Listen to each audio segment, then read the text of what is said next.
하나님 우리 아버지와 주 예수 그리스도로부터 오는 은혜와 평강이 오늘 주일 공동 예배에 참석하신 팔복교회 성도님들과 함께하기를 바랍니다. 성도 여러분, 제가 대학원 다닐 때 비가 오면 다른 대학원생들과 함께 어울려서 자주 가던 식당 한 곳이 있습니다. 그 식당의 이름이 바로 오병이어 식당이었습니다. 제 기억이 맞다면 교회에 다니셨던 그 주인 아주머니께서는 식당의 이름처럼 항상 수제비를 아주 넉넉하게 푸짐하게 주시는 그런 분이셨습니다. 그래서 돈이 없고 배고팠던 시절에 저는 이곳에 가면 항상 배부르게 먹었던 기억이 납니다. 이처럼 평범한 한 식당의 이름으로도 사용되어질 만큼 오늘 말씀은 아주 유명한 예수님의 오병이어의 기적 사건입니다. 또한 예수님의 공생애 중에 여러 가지 기적들 중에서 중요한 기적이어서 그런지 오늘 말씀은 요한복음뿐만 아니라 마태, 마가, 누가 즉 세 공관복음에도 함께 기록된 말씀이기도 합니다.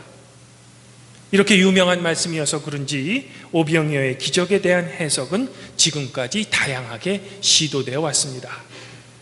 이런 해석들 중에서 기적에 대한 합리적인 해석과 함께 우리에게 윤리적인 교훈까지 주는 해석이 한 가지 있습니다. 그것은 예수님을 따르던 군중들이 사실은 도시락을 싸가지고 왔는데 괜히 도시락을 먼저 꺼냈다가 도시락을 싸오지 못한 가난한 사람들과 함께 나누어 먹게 될까봐 섣불리 도시락을 꺼내지 못하고 숨겼다는 겁니다.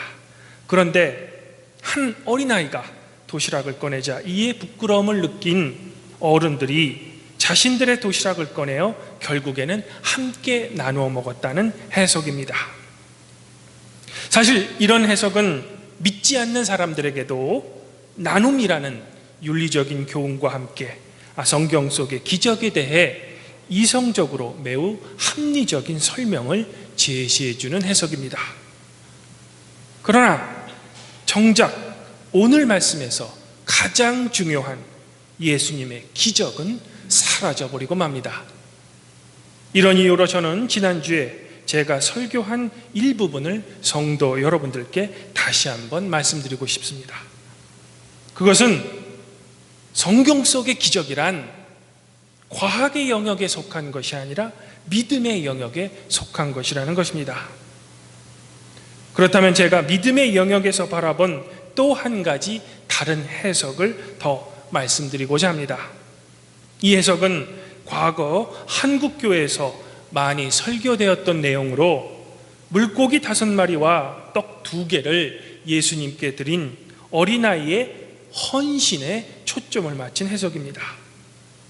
즉 예수님께서 오늘 기적을 일으키실 수 있었던 것은 바로 한 어린아이의 헌신이 있었다는 것입니다.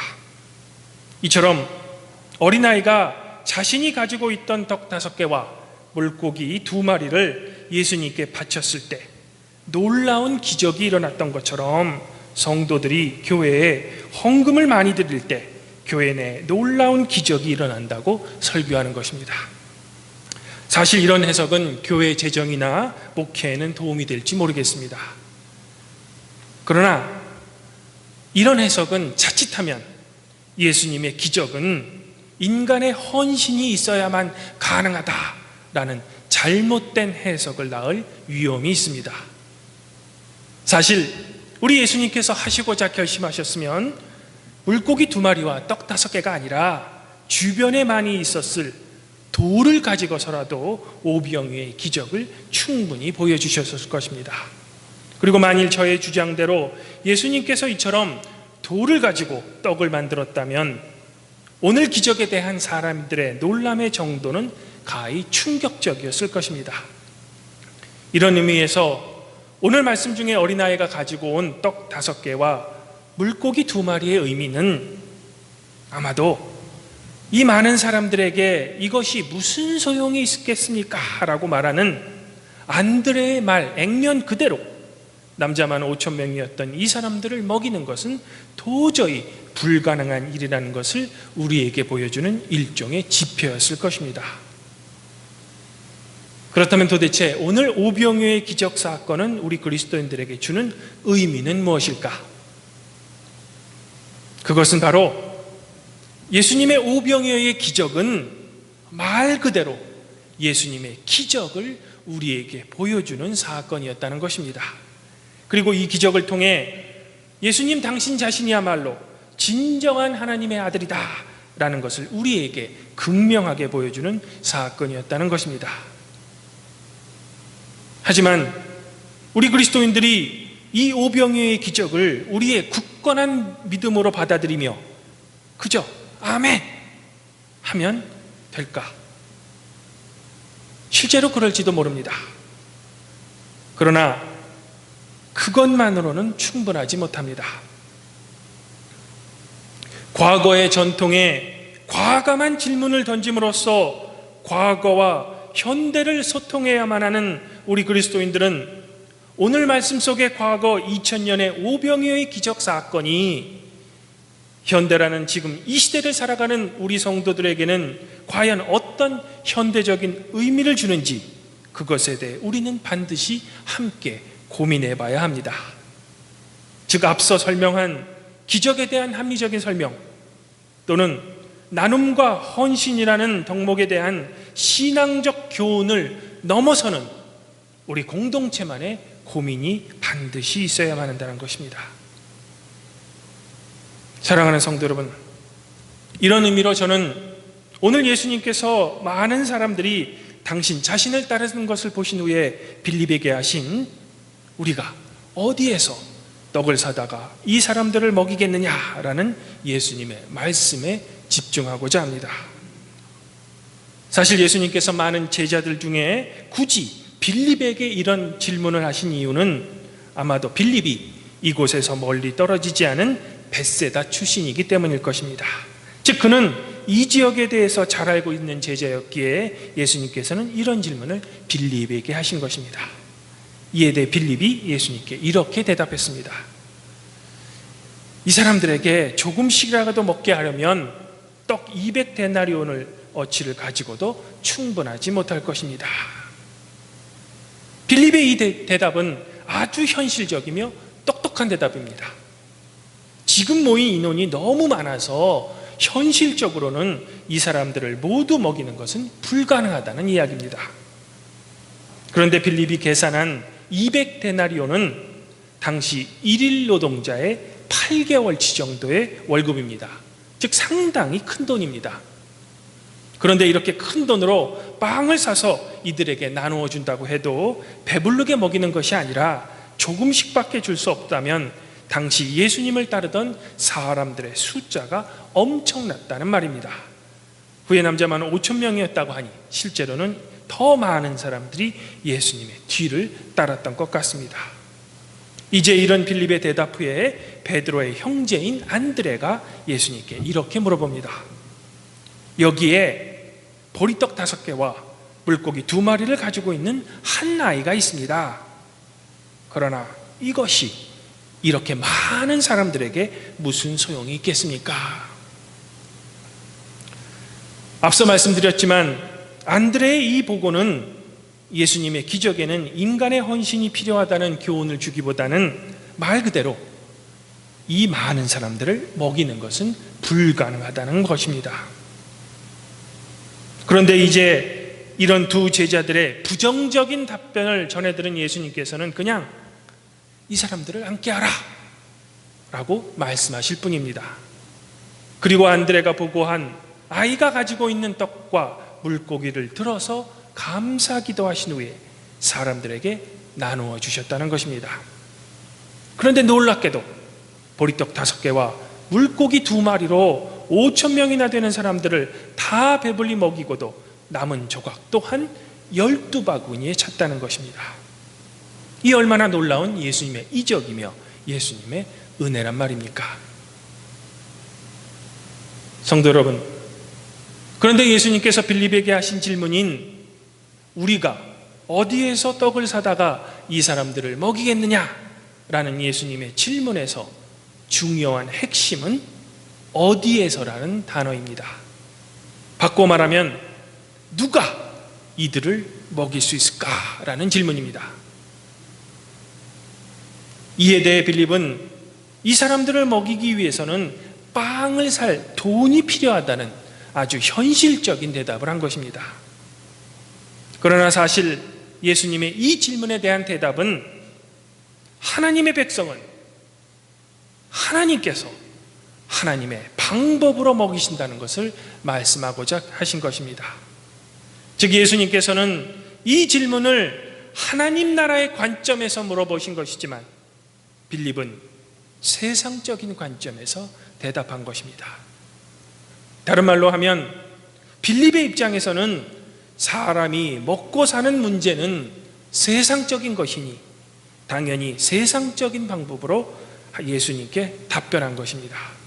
특별히 빌립은 이 지역에 대한 정보를 많이 가지고 있었던 사람입니다. 그러므로 그는 자신이 갖고 있는 최신 정보와 지식으로 예수님께 나름대로의 최선의 해결책을 제시했던 것입니다. 그러나 오늘 예수님께서는 세상적인 문제처럼 보이는 사람의 먹고 사는 문제 또한 하늘로부터 찾아야 한다는 것입니다. 성도 여러분, 과거 이스라엘 역사에서 하나님께서 이스라엘 백성의 먹고 사는 문제를 하나님께서 직접 해결해 주신 적이 있습니다. 바로 출애굽 시절 광야에서 만나를 통해 이스라엘 백성들의 먹고 사는 문제를 직접 해결해 주신 적이 있습니다.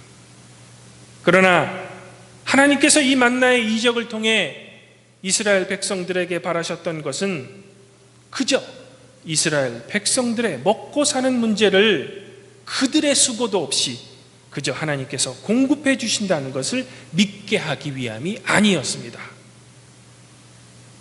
하나님께서는 이 만나의 이적을 통해 이스라엘 백성들이 깨닫고자 하셨던 본래 의도는 사람은 떡으로만 사는 존재가 아니라 하나님의 입에서 나오는 모든 말씀으로 사는 것을 깨닫게 하기 위함이었습니다. 이것을 신명기 8장 3절은 우리에게 이렇게 들려줍니다. 주님께서 당신들을 낮추시고 굶기시다가 당신들도 알지 못하고 당신들의 조상도 알지 못하는 만나를 먹이셨는데 이것은 사람이 먹는 것만으로 사는 것이 아니라 주님의 입에서 나오는 모든 말씀으로 산다는 것을 당신들에게 알려주시려는 것이었습니다.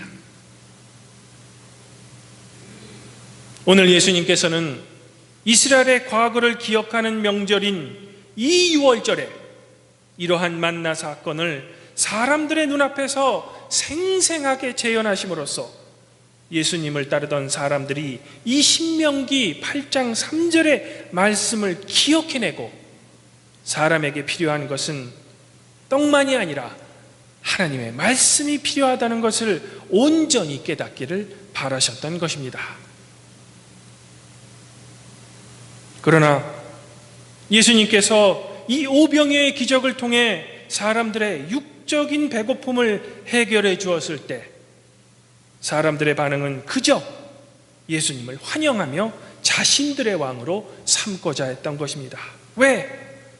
그것은 예수님께서 그들의 욕구인 먹는 것을 해결해 주셨기 때문입니다. 그리고 앞으로도 이렇게 자신들의 먹고 사는 문제를 예수님께서 또 해결해 주실 것을 간절히 소망했기에 예수님을 자신들의 왕으로 모시려고 했다는 것입니다. 하지만 후에 요한복음 6장 48절에서 예수님께서 이들에게 내가 곧 생명의 떡이다 라는 선언을 하셨을 때에는 사람들은 예수님을 매몰차게 버려버렸습니다. 왜일까? 우리 인간들이 바라는 것은 과거나 현재나 그저 자신들의 육적인 욕구와 욕망을 채워줄 메시아를 기다리기 때문입니다. 어쩌면 이런 의미에서 예수님의 오늘 기적 사건은 실패한 사건인지도 모르겠습니다. 아니, 예수님께서 실패한 것이 아니라 우리 인간이 하늘로부터 오는 하나님의 진정한 은혜의 의미를 깨닫는데 실패했던 것입니다. 사랑하는 성도 여러분, 그렇다면 오늘날의 우리 성도들은 어떻습니까? 즉, 우리는 과거 이스라엘 백성이나 오늘 말씀에 등장하는 백성들이 예수님을 믿는다고 하며 그분께 소망하는 태도에 비해 우리 성도들의 믿음의 태도는 과연 어떠합니까? 여전히 우리 또한 하나님께서 주시는 은혜를 온전히 받는데 실패하고 있는가? 아니면 이제는 하나님의 놀라운 은혜를 진정으로 경험하고 계십니까? 주님 안에서 한 형제자매인 발복교회 성도 여러분, 그럼에도 가장 중요한 사실은 하나님께서는 지금 이 시간에도 우리 성도들에게 우리가 놀라운 하나님의 은혜를 진정으로 깨닫는 일에 성공하든 실패하든 여전히 하나님 당신으로부터 내려오는 은혜를 말씀과 성찬을 통해 우리에게 넉넉히 베풀어 주고 계시다는 것입니다. 마치 집을 나간 탕자를 기다리는 아버지의 애틋한 마음으로 언제나 우리를 기다리시면서 그분의 은혜를 우리에게 제공해 주고 계시는 것입니다. 아마도 예수님께서는 이런 포괄적인 의미로 우리들에게 오늘 우리에게 일용할 양식을 주시옵소라고 하나님께 간구할 것을 주기도문에서 가르쳐 주신 것입니다. 끝으로 제가 한 가지 더 말씀드리면, 하나님 나라의 관점에서 보면 오늘 예수님께서 축사하신 떡과 물고기를 이곳에 모인 모든 사람들이 받아 먹었습니다. 아마 이들 중에는 선한 사람과 악한 사람, 남자와 여자, 어른과 아이, 몸이 불편한 사람, 그리고 사회의 소수자들 또한 모두가 포함되어 있었을 것입니다. 이 모든 사람이 주님께서 주시는 떡과 물고기로 함께 공동 식사를 하게 된 것입니다. 우리 인간들은 예나 지금이나 공동 식사를 하는 경우에는 같은 계층 사람끼리 합니다. 즉, 공동 식사를 통해 여기에 모인 모든 사람들은 이제 주 예수 그리스도의 보살핌 안에서 한 형제 자매가 되었다는 것입니다. 오늘 이 기적을 통해 이 은혜에서 제외된 사람들은 아무도 없었다는 것입니다. 그러므로 우리 그리스도인들과 모든 사람들은 주님의 보살핌 안에서 한 형제 자매가 되었다는 것입니다. 사랑하는 발복교회 성도 여러분, 저는 오늘 본문으로 오늘 주일 설교를 준비하면서 제가 경험한 저의 고충 또는 저의 고백을 성도 여러분들께 고백하면서 저의 설교를 마감하고자 합니다. 사실 제가 설교 초반부에서 말씀드린 대로 오늘 말씀은 그 해석의 정도에 따라 성도 여러분들의 신앙생활에 도움이 될 수 있는 나눔과 섬김에 대한 교훈으로도 설교할 수 있는 본문입니다. 또한 교회와 목회를 위한 설교로도 충분히 할 수 있는 말씀입니다. 하지만 그럼에도 불구하고 여전히 오늘도 우리의 육과 영을 위해 오병이어의 기적을 제공해 주시는 하나님의 은혜 외에는 다른 것을 설교할 수 없었음을 저는 여러분에게 고백합니다. 이러므로 이러한 은혜는 세상의 모든 사람들을 위해 열려져 있어야 할 것입니다.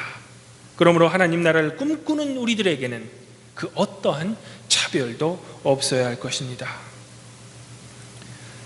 아무쪼록 우리 발복교회 성도 여러분들은 우리들의 육체의 삶만을 위한 오병이어의 기적을 쫓아가는 삶이 아니라 하나님의 관점에서 우리 성도들에게 모든 것을 제공해 주시는 그분의 신실하신 은혜에 감사하시는 성도 여러분들이 되시기를 지금 이 시간 축원드립니다.